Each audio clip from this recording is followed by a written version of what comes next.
Okay. Hi, everyone. So I'm Martha Harris, and I'm the Marketing and Communications Officer here at Pharmacist Support.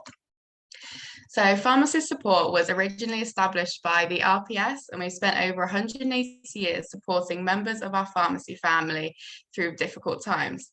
In 2006, we became an independent charity, and as such, we can assist individuals across the profession from early stages of their career right through their working lives and then also into retirement. You don't need a membership to access any of our support. It's all free and completely confidential. As a charity, MPharm students, just like yourselves, trainees, pharmacists, and former pharmacists across Great Britain come to us as and when they need us. We're a safety net, so to speak, and we understand that any one of us at any time can face challenging or uncertain circumstances and may need some advice, guidance, or merely a listening ear. In 2019, the charity undertook some market research, and we wanted to ensure that we understood the needs of and issues affecting those in the profession today, so that the work we continue to do and the support we continue to provide remains relevant and useful. This feedback gave us a very clear steer on our role and on what members of our pharmacy family were looking to the charity for support with. In response to this, we refreshed our vision and mission statements that now reflect this focus on well-being. So this is our vision. It's no one in our pharmacy family will face challenging times without us by their side. And then our mission is to champion the well-being of our pharmacy family. So well-being is very much embedded into our everyday activities here at Pharmacist Support that put people first, create positive impact, and deliver on our aspiration as a charity for an empowered and resilient pharmacy workforce. In response to the need and to help alleviate the stresses and pressures faced over the years, we have established a range of free and confidential support services. So these include an information and inquiry service, a specialist advice service in the areas of debt, benefits, and employment law. We also provide financial assistance, so this may be to help with a one-off cost to support mental or physical quality of life and to support people on a very low income. So as students, you're able to access our student hardship grant, which you might be eligible for £1,500 per academic year.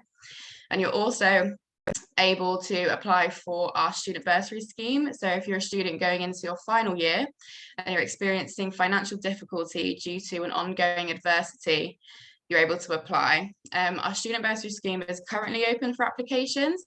So if you feel as though you would benefit from this, you can head over to our website and see the eligibility criteria and then request an application form. So the deadline for this is the 20th of March. So we recognise how an event such as illness, bereavement, relationship breakdown, or a problem at work or university might have a significant effect on an individual. For example, if a person's income is suddenly reduced, this can lead to problems paying the mortgage, rent, or other essential bills. This in turn can then cause stress, which can impact on a person's health, how they perform at work or university, or their home life. So our aim is to reduce the impacts of a change in circumstances like this on a person and their family. And the earlier that help is sought, the better. So now I'm going to move on to our final 3 support services, and these ones are the ones that are really going to help you guys and support you guys with your mental health and well-being whilst at university. So the first one is our counselling service. So we can provide confidential counselling through a specialist counselling provider. It's appropriate for those who may be going through anxiety, depression, bereavement, or other psychological issues. You're able to get up to 12 funded counselling sessions, either in Altrincham if you're local to Manchester, or you can do them over Zoom as well. There is a very short referral time for our counselling service, so if you did feel like you need it, you would be seen really quickly. If this does sound like something you might be able to benefit from, you can download a really simple self-referral form on our website. Then we have our peer support service, which you might also have seen is also called Listening Friends. And this is where you can speak anonymously to a trained volunteer pharmacist. They're not really allowed to give you advice like you would get in counselling, but they do understand the pressures of pharmacy and university life. So if you're going through a really difficult time at university, or you're feeling extremely stressed about applying for your trainee placement, they can be a listening ear. And then finally, we have our Wardley Wellbeing service. So this consists of a range of workshops and online resources. It also includes our new Wellbeing Learning platform. So the Wellbeing Learning platform is a free platform that provides mental health and wellbeing training on topics such as live the life you want to lead, science behind wellbeing, and stress management and building resilience. These courses, they can be done at any time that suits you, and you can leave the course and come back to it whenever you feel like you have the time. So our support is tailored to an individual's needs, and our information team will try and build a picture of the situation and identify any support that may be required. So on the slide here, you can just see a quote from a student who we helped with through our specialist advice service. So in support of trying to make mental health a university-wide priority, we are running our 2023 Student Act Now campaign on National University Mental Health Day, which is running on the 9th of March. This year, the Act Now campaign will be a one-day event which will help you guys getting prepared for exams, revision tips, all about university life, anxiety, and also preparing you for life as a trainee pharmacist. If you want to get involved in this, you can sign up to our newsletter, which you can either do on our website or at the end of the presentation, there's a QR code on the final slide. And by signing up to our newsletter, you will receive all the information and resources directly to your inbox.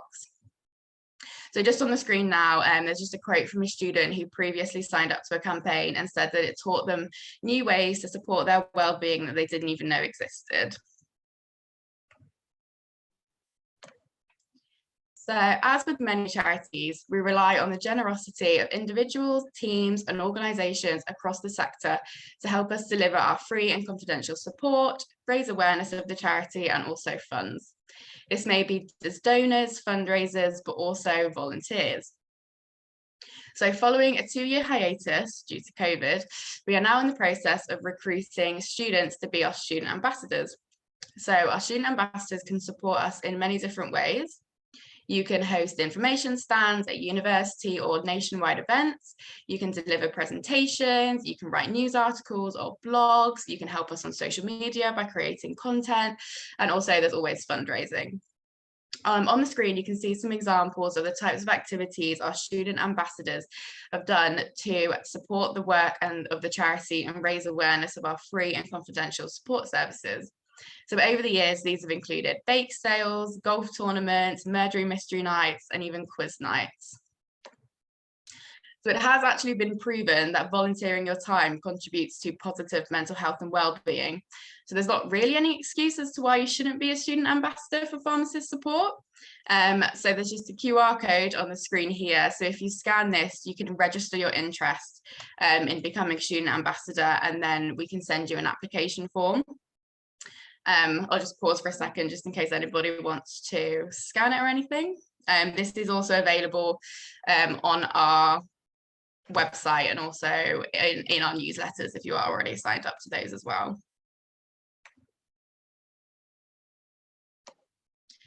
So finally, the BPSA and ourselves are running a joint wellbeing award for the BPSA annual award ceremony at their annual conference this year.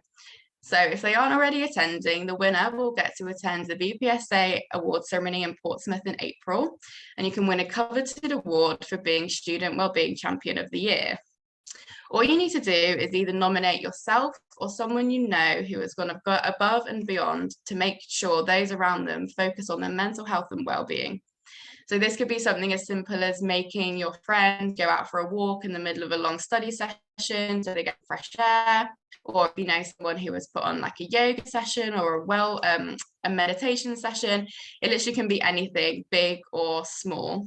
So you can nominate by DMing BPSA on social media or contacting your local BPSA representative. There also will be a nomination form that is in the BPSA newsletter and on their social media, and also it will be on pharmacist support social media as well. So you have time to think of nomination you or somebody else that you wish. So if you are looking for more information, you can find lots on our website and via our social media channels. Should you need to speak to someone about any issues you may be struggling with, you can contact us Monday to Friday, 9 to 5, either via our phone or email, both of which are on the screen. As I mentioned earlier, there is a QR code here on the screen right now, and if you scan this, it signs you up to our e-news, which means you'll get first access to everything to do with our Student Act Now this year, and also anything else that we think would be relevant to help students with their wellbeing, mental health, and also generally in university life.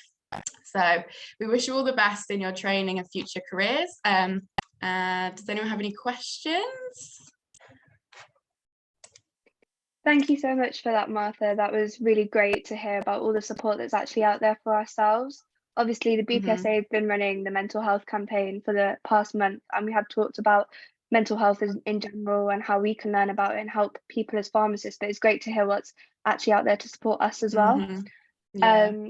So we'll just wait to see if anyone drops any questions in. But I think a good question from myself actually. Like if you were a student ambassador, like what would be the first thing you would do to get students involved and aware of the pharmacist support? So I think